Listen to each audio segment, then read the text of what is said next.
Welcome everyone to today's webinar. We'll get started in just a minute. We'll wait till the top of the hour. Thanks for being here.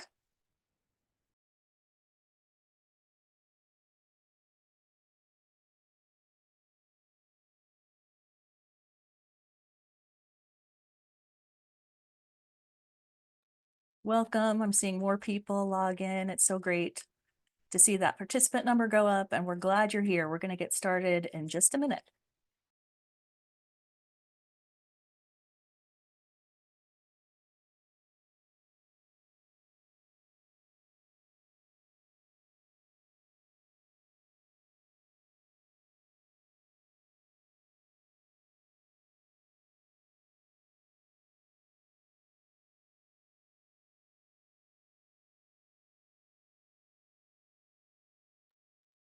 Welcome, welcome. We'll get started at the top of the hour. Thank you for being here.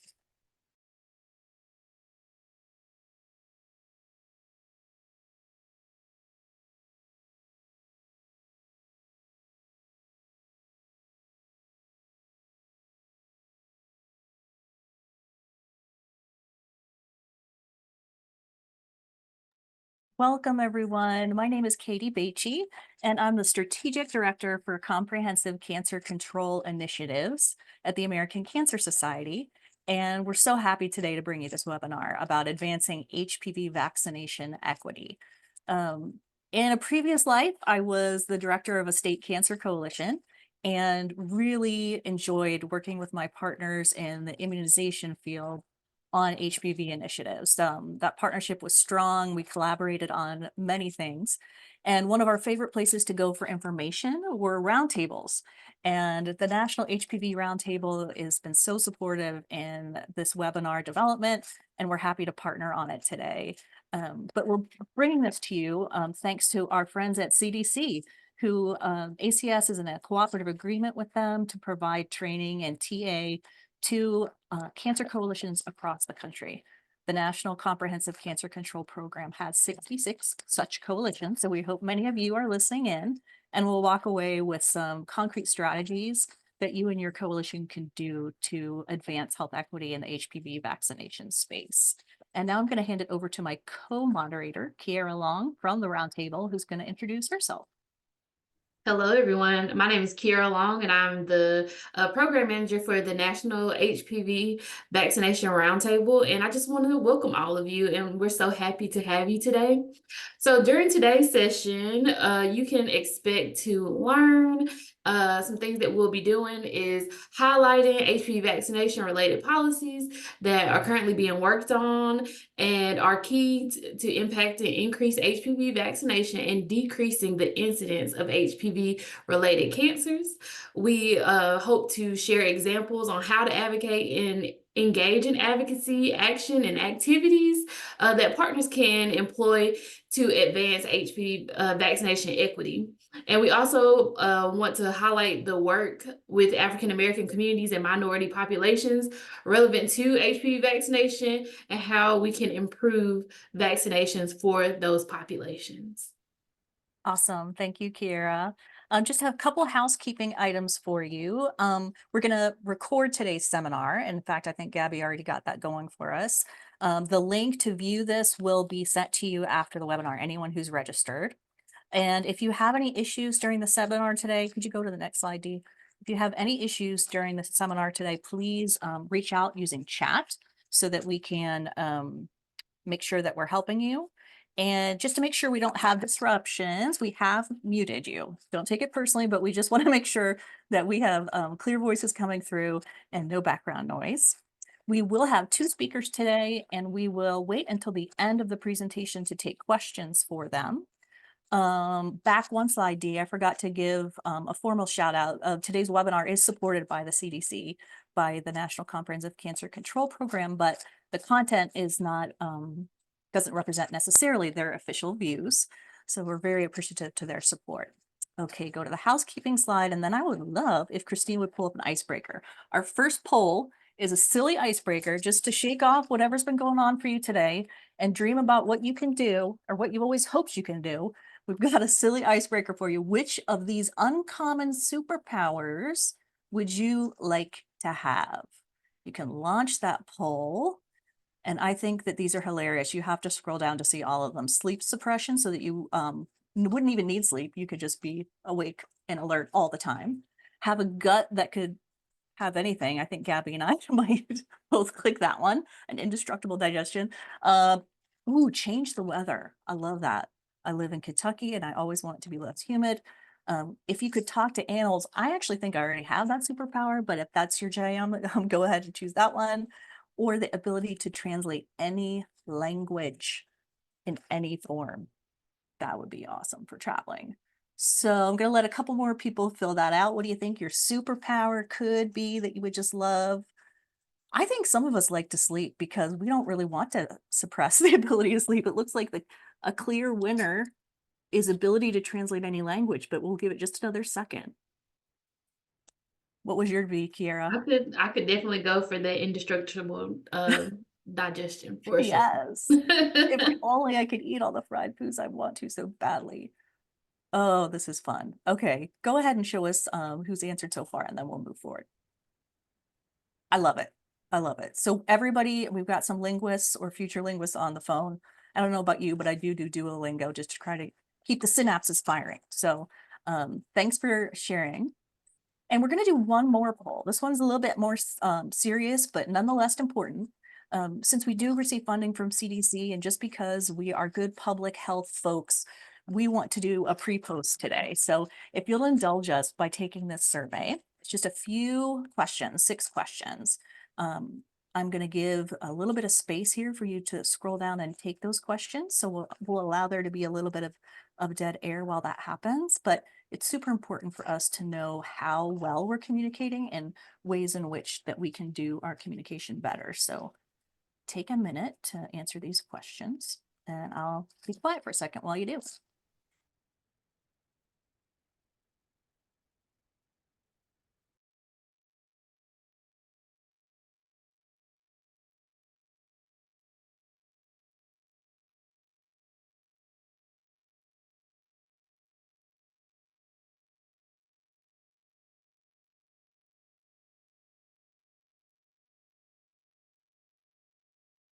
I always think about having music, Kira, but then I forget. I bet the round table would have music. You need something fun. I know, but we do appreciate you guys taking the poll. We'll give it We just could another we could minute. hum. I'd rather not. People don't want me to say.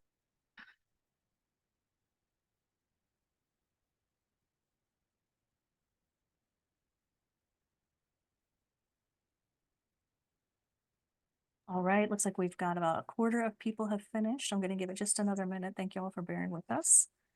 If you're just joining us, we're doing a poll, a pre-webinar poll. If you're having any problems with it, just let us know in the chat. Make sure you scroll down for all 6 questions.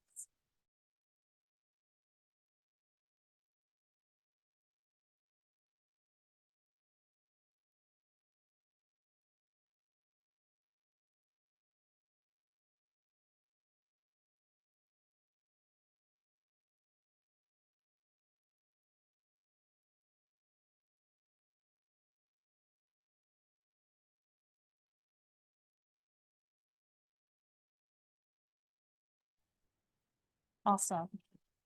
What I'm going to do is leave the poll up for a second, so you don't need to close it, Christina. But if you personally have finished taking the poll, you can click on the minimize button at the top. And then we'll get started. So take your time with the poll. It won't be closed for another couple minutes, but if you'd like to get rid of the poll on your screen, you can just click the minimize button. All right, next slide. I'm going to hand it over to Kiera to introduce her colleague and get us going today. So thank you. Thanks, Katie. So we have 2 speakers for today, which I'm very excited about. Our first speaker for today is Dr. Jennifer Cunningham Irves. Dr. Irves is an associate professor of health policy and the inaugural director of community engaged research in the Office of Health Equity at Vanderbilt University Medical Center. She is a public health oncology behavioral scientist focused on cancer prevention behaviors and lowering cancer disparities. Her current research focuses on improving HPV vaccination uptake among children and adolescent populations who have parents with concerns about the vaccine. In addition, she researches strategies to advance community engagement and improve clinical trial recruitment and retention among unrepresented research groups. She also works on national and state level committees, researchers, as well as community-based organizations and members to develop strategies to reduce disparities across diseases. Welcome, Dr. Ers.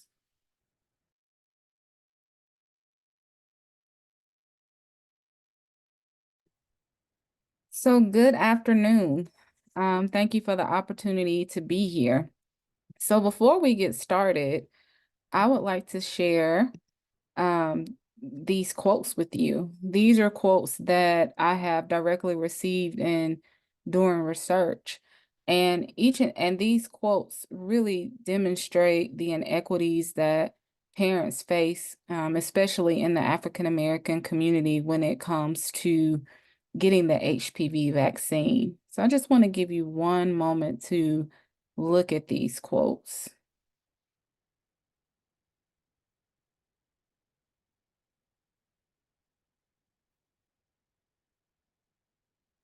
So each and every day, someone is faced with an inequitable experience in healthcare, and with HPV vaccination, there's no difference. So when you look at these examples and parents, when they speak about their experiences, you see that their experience differences whether it's in communication, whether it's by race, by gender, in terms of access, it is very much prevalent. So before I get into talking about inequities, I first want to just take a look at HPV vaccination rates overall and by race. And when we look at these figures, we know that rates are at 62% in terms of adolescents being up to date, which is still suboptimal with the national goal of 80%. But when we look at this visual, we see that among African Americans specifically, adolescents, about 77% have initiated the vaccine, but yet only 59% are considered up to date. And so we still have a long way to go. So when we think about immunization inequity, this is a major contributor to suboptimal rates among African American in general, whether it's adults and even here in children. And so when we think about immunization inequity, this is the systematic differences in access to HPV immunization among adolescents. The biggest thing about this is that it can lead to unavoidable and unfair differences in health outcomes in communities. So, for example, for a long time, we've known that African American women continue to disproportionately be impacted by cervical cancer, having the highest mortality rates. And a lot of this contributes to structural racism inequities and including immunization equity for HPV vaccination. So these inequities are primarily attributed to the inequities that we have in social determinants of health. It's a major driver in the HPV vaccination rates in terms of initiation, completion, and disparities of why they exist. So when we think about social determinants of health, these are the conditions and the places in which people live, the way they learn, the way they work, play, and which affect health risks and outcomes. And we know approximately 80% of the percentage when it comes to social determinants of health actually contributes to people's outcomes.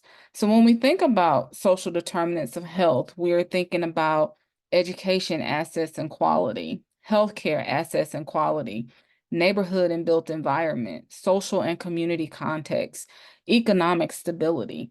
All of these factors are very critical when it comes to individuals' outcomes. They can positively or negatively impact health equity. And so addressing these social determinants of health is a primary way to achieve health equity. So I wanted to bring these some of the work that has been done to the forefront to really understand how these inequities and social determinants of health actually contribute to the inequities we see in HPV vaccination. So what I did was I took the social ecological model. This is a model that we all are familiar with, and it shows how different levels of influences can actually impact one's behavior and subsequently their health outcomes.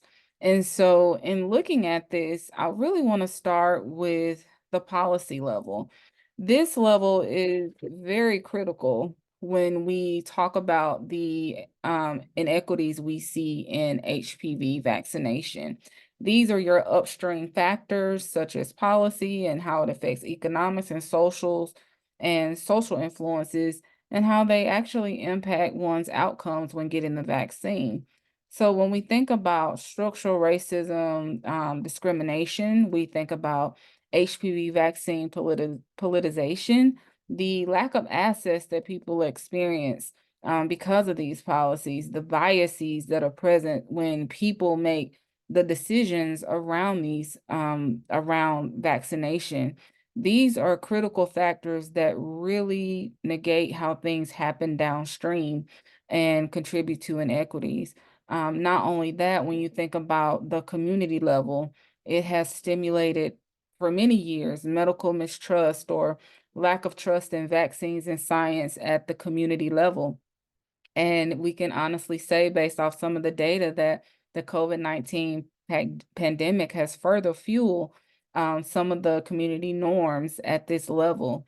Also, at the institutional level, when you think about the organization, schools, and workplaces, particularly when we think about the medical home, the lack of access, the the times being offered, parents can't get off of work, can be inconvenient at times. Not offering the vaccine, the quality of the medical care, insurance, based on insurance. These things impact people's views and how they receive care around vaccines and HPV vaccination. When we think about the interpersonal level, the lack of a recommendation from a provider, the poor quality communication, the social networks that are fueling the hesitancy or the beliefs around vaccination, the provider biases, all of these are very important because the literature shows that the African American population are more apt to receive or experience these issues when it comes to healthcare in general, but as well as HPV vaccination.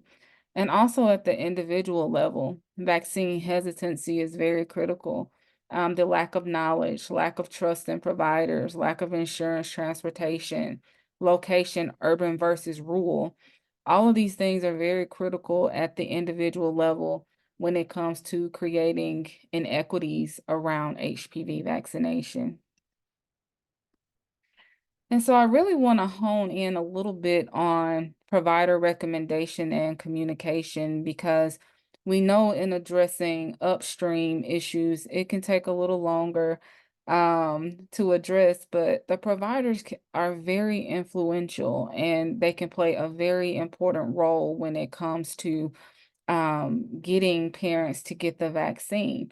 Studies have shown time and time again they are the most influential factor in parental uptake, especially if a parent trusts the child's provider.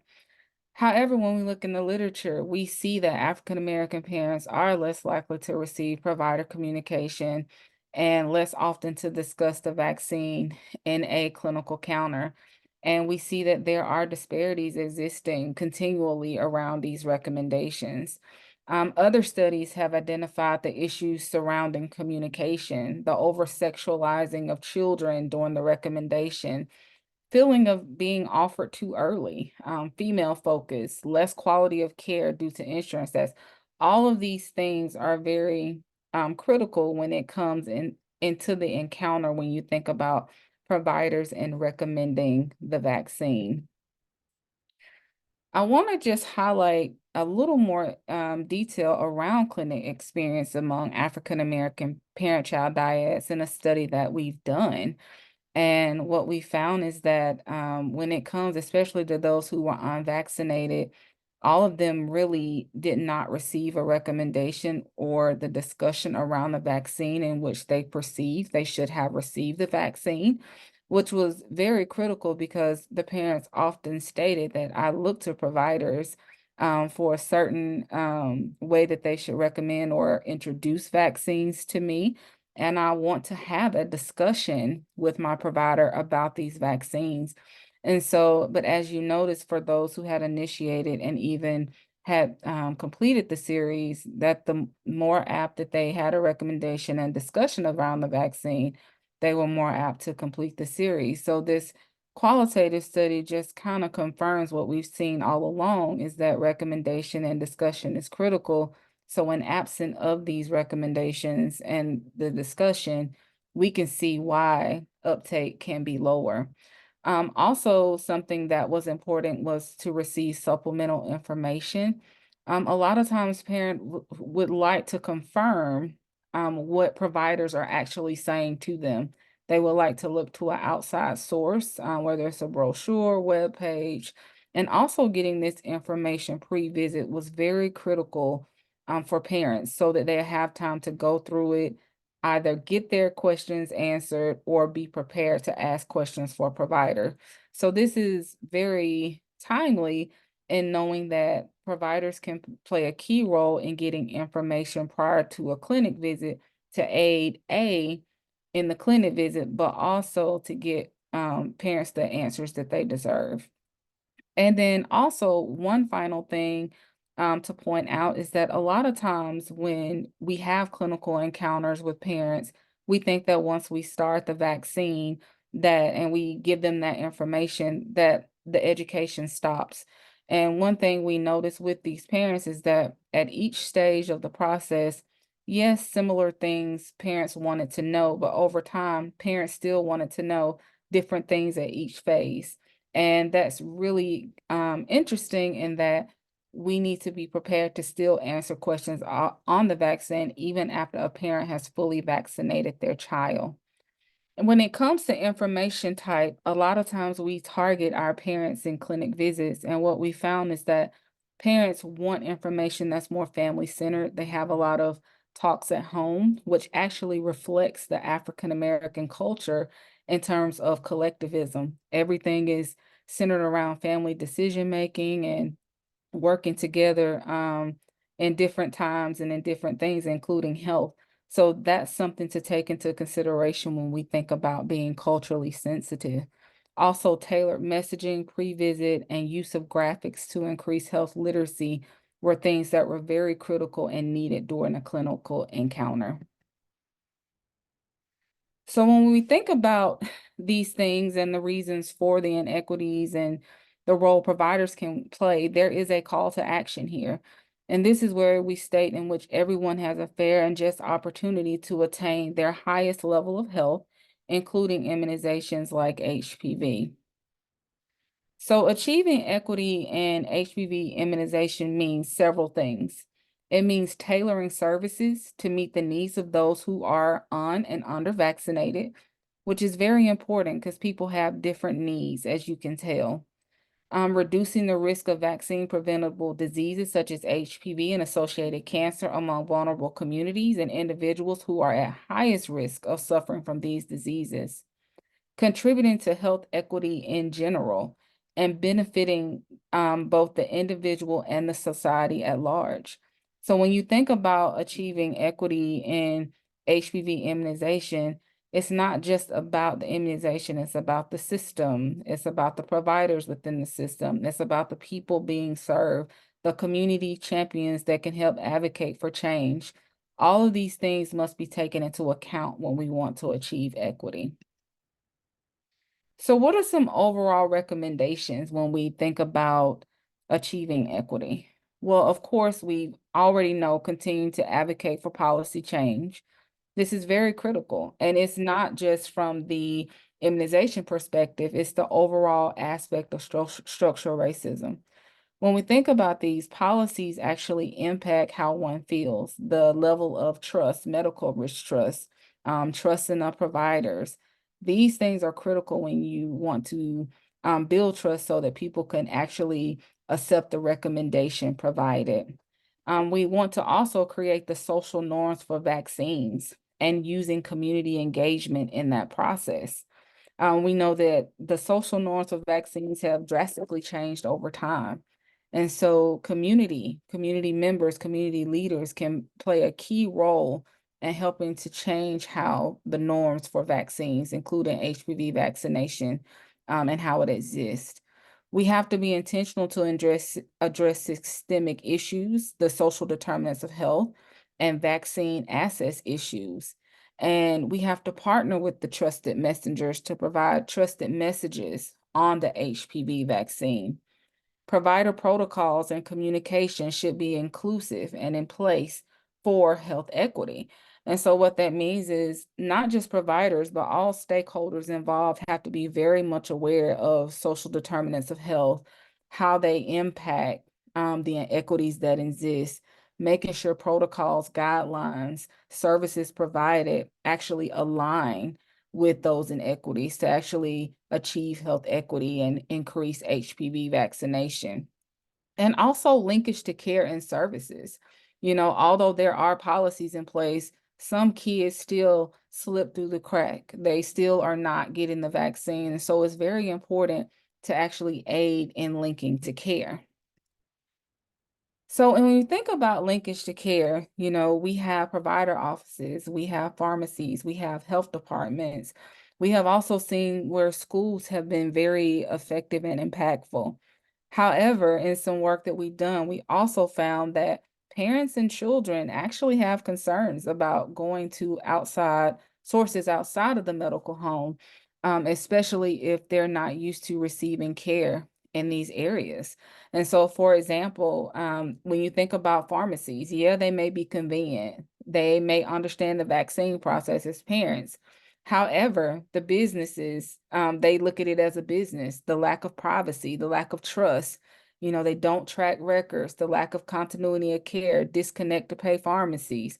All of these things are concerns that parents may have when it comes to working with pharmacists to get their children the vaccine.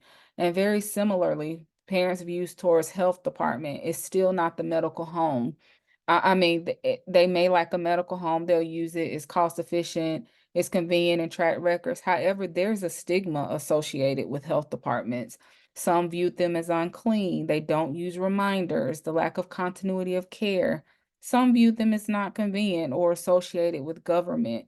So when we want to educate parents about different areas where they can get the vaccine, it's very important to address some of these concerns that parents may have to increase likelihood of uptake, but also work with these different providers so that they're able to address the concerns of parents as well.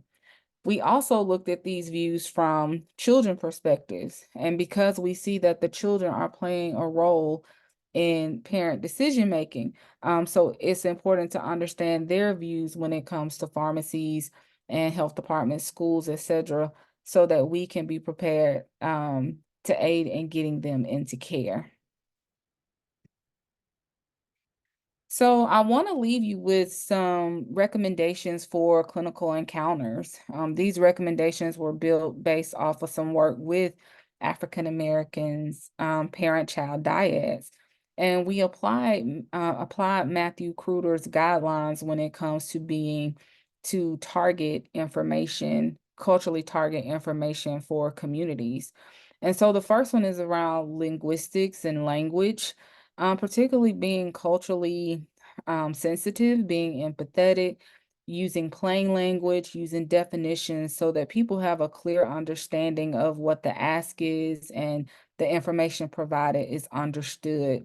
When it comes to peripherals or visuals, parents and children thought videos, brochures, one pagers, and websites were very impactful and can be very effective when it comes to increasing their understanding around HPV and the vaccine.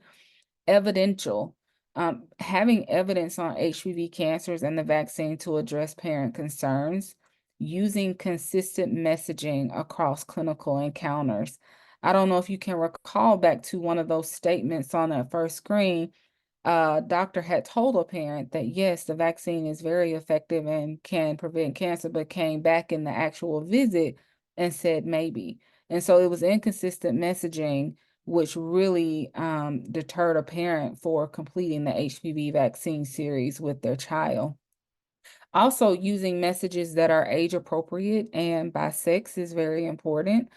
Acknowledge for sociocultural, this is the part where understanding the social and the cultural context of the African American community, particularly acknowledging concerns on vaccines and HPV vaccines specifically, tailoring those messages to their behavior and cultural beliefs, being culturally sensitive, being trustworthy. We hear this a lot, but what does that mean? Being an active listener, engaging in co-decision making between parent and the provider, and in some cases, the patient may actually or child may be involved. Acknowledging research history if necessary while countering with research protections today, because there are a lot of concerns still around getting vaccines and the why, and some parents may want to understand the research history and why they should get the vaccine for their child. Recognizing it may take time for a parent to decide to get a vaccine and provide ongoing education on vaccine safety profile, even if a child is vaccinated. So education must be ongoing when it comes to vaccination. Testimonials of providers and other parents on getting their adolescent vaccinated could very much be a strategy to aid parents in getting the vaccine. And the literature shows that this works. Other constituent involving strategies, hiring race concordant providers and staff is very important. Time and time again, the literature shows that the African American community really resonate with race concordant providers and staff. Engaging family, if possible, for decision-making processes could actually work and not just the provider. And training parents and their teens to be vaccine champions, because we know that parents listen to other parents and their teens' experiences when it comes to the vaccine. One thing I really wanted to highlight is acknowledging the child's role. These are some quotes that parents stated that really resonated with me when it comes to working with parents and kids is that, the kids, especially in the African American home, are actually playing a major role when it comes to decision making, whether they want to complete the vaccine series.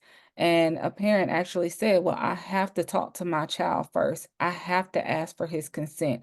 He's always afraid of needles right from birth. And so to hear a parent say that, a lot of times we do not address the child when it comes to HPV vaccination, but it's so important that we engage children if necessary and have a plan for that in the protocol if we want to increase likelihood of initiation and completion of this vaccine series. One of the last things I would like to end with is the recommendations for written materials. Very similarly, we have to make sure things are age appropriate for parent and child. A lot of times parents, African American parents, will like information that they could share with their child so that they can actually have a discussion about this vaccine prior to getting it. And so we have to make sure that this information is available, particularly fifth to sixth grade reading level. Being culturally sensitive is very critical. In terms of the materials, the graphics need to increase comprehension of both parent and child, reflect family, children, and vaccination, be age appropriate, bright colors. Parents said this all the time. Demonstrate processes, how vaccines work in the body. This was something very critical around the science. People wanted to understand the processes and how these vaccines were developed. and they wanted to be able to have an understanding so they can have that discussion with their child. In terms of evidence, they wanted it on the HPV and the vaccine, the clinical trial history of the vaccine, and present the vaccine safety profile and research history for children overall and by age and gender. So these are just some recommendations as we think about writing or developing new materials around HPV and vaccination. And also from the social-cultural context, again, very critical to have HPV vaccine providers and parents and children who are vaccinated to place a little testimonial in these materials so that people can really get an idea for what those experiences are.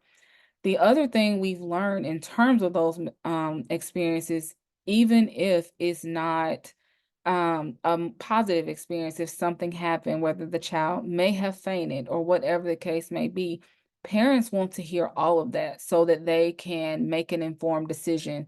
And that creates that idea of transparency. It builds trust with the provider and the systems. So all of that is very important when we think about our materials as we move forward. So thank you. And I would like to leave you with this quote that I thought was very important during this time that we are in, is that at this critical moment, vaccine equity is the biggest moral test before the global community. Thank you. That's a great quote and a huge call to action. Thank you so much. Thank you so much, Dr. Urvis. What a great presentation. I love the interweaving of the personal quotes and the findings from research and just a lot of really practical information. And we will be sharing this on our website. We'll let you know via email to all the registrants when we get that posted live. So I'm going to get ready to turn it over to our next presenter. Our second presenter is Jennifer Hawk, who is the Associate Policy Principal for Access to Care at the American Cancer Society Cancer Action Network. ACS CAN, as many of you hopefully know, is the nonprofit, nonpartisan advocacy affiliate of the American Cancer Society. And Jennifer monitors and analyzes and makes recommendations regarding policies that affect patient access to care, survivor care, preventive services across the continuum, really. And these issues include things like insurance coverage and reform, Medicaid, healthcare costs, access to palliative care and pain management, paid medical leave and family leave, and just the impact of medical debt that is so rampant on cancer patients and survivors. And she's also the author of a great report. If you haven't seen it, you'll have to go to their website called The Costs of Cancer. That's an ACS CAN report. So let's go ahead and welcome Jennifer Hawk. Okay, thanks everyone. And let me see if I can advance my slides. There we go. Okay, so I'm very excited to be here. I will say if I ever sound out of breath as I'm presenting, it's not because I'm excited, it's because there's a baby in here who's squishing my lung capacity. Oh, congratulations. So it's not that I've just run a marathon or anything. And I'll be okay. But I'm very excited to be here to talk about Medicaid. My charge today was to really talk about kind of Medicaid policies and how they interact with what we've been talking about with HPV vaccination and cervical cancer. So that's what I plan to do today. So as Katie mentioned, I'm the Associate Principal for Access to Care Policy with ACS CAN. We are the advocacy arm of the American Cancer Society. We have a presence in every state. So wherever you are, state and territory to some extent, wherever you are, we've got people there. We've got volunteers, we've got staff. We have people paying attention to what's happening in the legislatures and in the government, and pushing for, to end cancer as we know it. For everyone. So HPV vaccination is part of that mission. And I will also say, I mentioned I'm here mostly to talk about Medicaid because that is one of my policy expertises. But I am also here because another colleague is on vacation. So I want to recognize my colleague, Kathy Peters, who is the person who really follows the state and local legislation regarding HPV vaccination and kind of preventive services in general. So some of what I'm presenting today, came from her, and if some questions that I might not be able to answer, I'll have to refer to her, et cetera. So I'm kind of representing a broader team here on these issues. So we'll go ahead and get started. ACS can, one of the main things we think about when we are thinking about HPV vaccination is access to health insurance. And this pairs really well with the previous presentation, because she said, one of the most important things is having kind of the provider give the advice to the parent and the child that the vaccination should happen. Well, that it means that the parent and the child need to be in the doctor's office. They need to have a doctor that they can see, and they need to be in the office and an appointment for that kind of advice to happen. And then they get the vaccine. So all of that is mostly predicated on those folks having insurance. There are contexts in which you can get the vaccine outside of insurance, which the other Jennifer also talked about, with health departments, et cetera. But we really think that one of the most important ways to ensure that people can get their vaccinations is that they have health insurance coverage and they have access to it. And we know that from research. ACS and other researchers have shown very clearly that having health insurance equates to getting your preventive care and having better access to care. So I am mostly going to talk about Medicaid coverage, but I did also want to acknowledge one of the other big priorities right now for ACS CAN at the federal level is fighting for marketplace expanded subsidies. That is more relevant to conversations around coverage for adults than kids, because the bulk of the population we're talking about who need HPV vaccines are more in the Medicaid and CHIP population.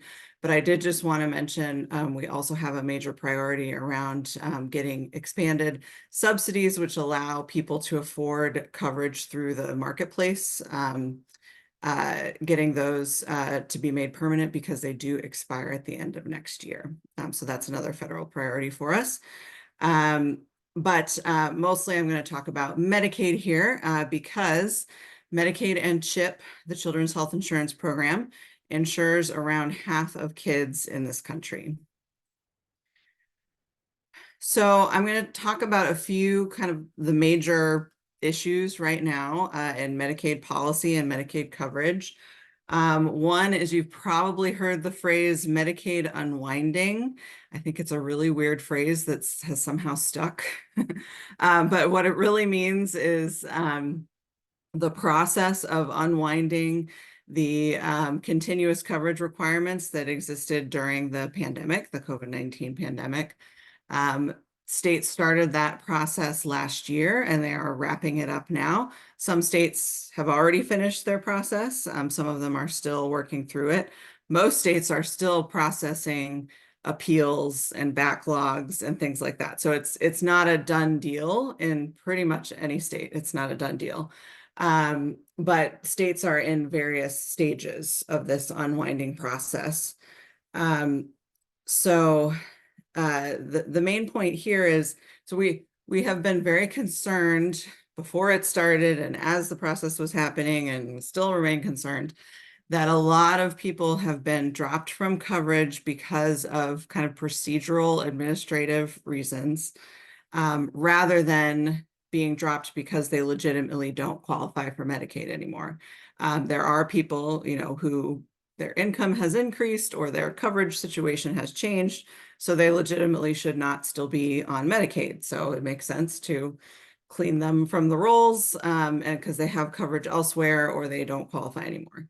But a lot of people are being dropped simply because they never responded to a piece of mail they got. They didn't know they had to submit their information. all of these kinds of administrative hiccups that happen, especially when you're interacting with a population that is perhaps not used to dealing with insurance coverage. They are unaware kind of what the process is or how to get help. Maybe English isn't first language. There's all kinds of kind of access barriers. Another important point to realize is that children are more vulnerable in this process. The good news is that it is easier as a child to qualify for Medicaid or CHIP. The income levels for a child's family are higher than for adults in most cases. So it is easier to stay on Medicaid through this process if you're a child. The qualifications are, broader. So that's the good news.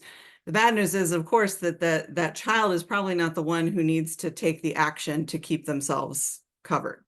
And so children are more vulnerable to being dropped from coverage because of these procedural issues, because they're not the ones filling out the forms and receiving the mail and keeping track of all this. It's the parents who are charged with doing this, and the parents might be being dropped because their income increased or their situation changed.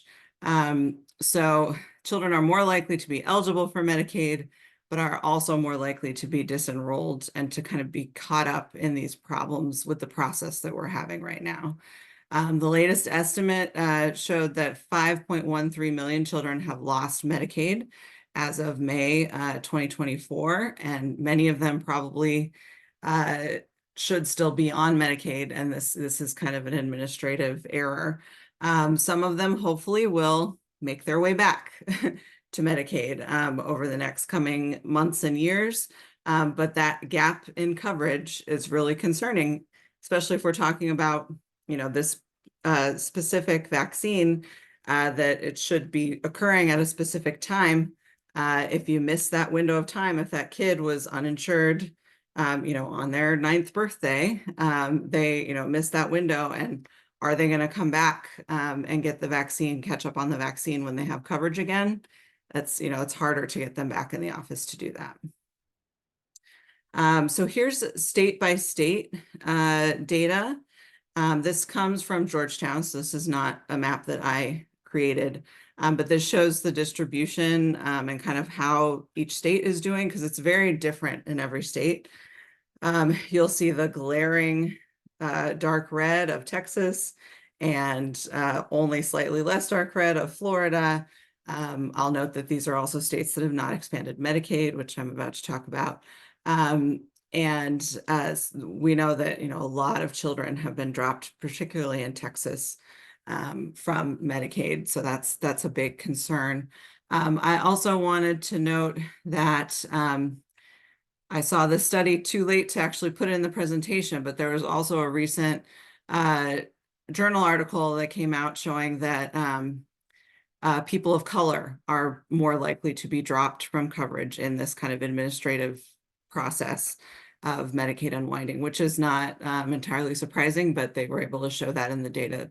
Black and Hispanics were more likely to be dropped because of procedural issues.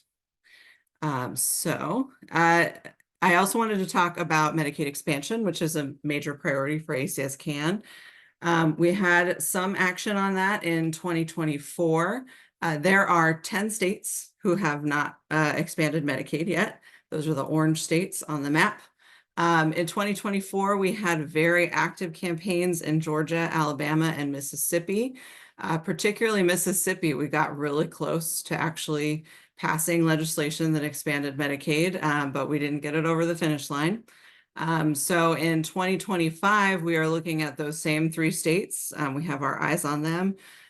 Georgia, Alabama, and Mississippi all have, campaigns very active to expand Medicaid. We're also doing work in South Carolina, Kansas, Texas, and Florida to educate legislators and to collect stories to build campaigns and create kind of an active campaign. We are also watching Montana, which has to reauthorize their Medicaid expansion. And for all the states, we're looking into or we are watching out for work requirements, which is a policy that ACS can very strongly opposes, and we don't want work requirements muddying the waters. That is more of an adult issue than a kid's issue, so I'm going to speed past that because I'm running out of time. So I talked a lot about getting people on Medicaid or keeping them from being dropped off. I also wanted to mention some Medicaid policies, what happens once someone does have Medicaid coverage. From what I am told, it is not a huge issue of coverage of the HPV vaccine. It's pretty universally covered in Medicaid. So that is not the access barrier we're talking about. It's the other access barriers that were talked about in the last presentation, and actually getting people to be motivated to get the vaccine and to overcome kind of the access barriers to get themselves to the provider to get the vaccine. I said I was going to skip work requirements. Another policy that is some good news is there every state now is required to provide 1 year of continuous enrollment for children in their Medicaid program. So they can't recheck eligibility more than once a year. So if you get your child covered under Medicaid, they have that coverage for a year before they are checked for their eligibility again. So that is great in retaining and kind of providing continuity of care for kids. So in every state, they have to provide that for 1 year. Several states are starting to provide that for more than 1 year, so multi-year. There are several states who have submitted waivers and had them approved to cover children continuously from ages 0 to 5 or 0 to 6, depends on the state, what age we're talking about. That, of course, is before the HPV vaccine is delivered, but there are 2 states, Oregon and Hawaii, who have expanded in a target, or not expanded, who have changed their policy in a targeted way to allow children up to age 19 to have 2 years of continuous coverage. So again, that just kind of provides continuity of coverage for this population. And I also wanted to mention there's a lot of work going on in states on having Medicaid cover the work of community health workers and patient navigators. So those are potentially folks who can get the population to encourage them to, get their vaccines and get into the healthcare setting to get those. I also wanted to mention other policies that are directly related to the HPV vaccine, school requirements, and ACS can support school requirements for the HPV vaccine, ideally as part of a comprehensive school requirement for all of the recommended vaccines, so not singled out, but requirement for all of them. Under certain circumstances, you want the general rate to be high enough so that it's not you're catching, the stragglers to get vaccinated rather than putting a mandate on a bunch of people who haven't been vaccinated. This is something that we support, but has not been super politically feasible. It's a tough environment out there for vaccine mandates right now. So I'm not aware of super active campaigns on this issue. Something that is a little more active is the second bullet here, which is states that are talking about exemptions for existing vaccine mandates. So ACS can supports eliminating any exemption that is non-medical.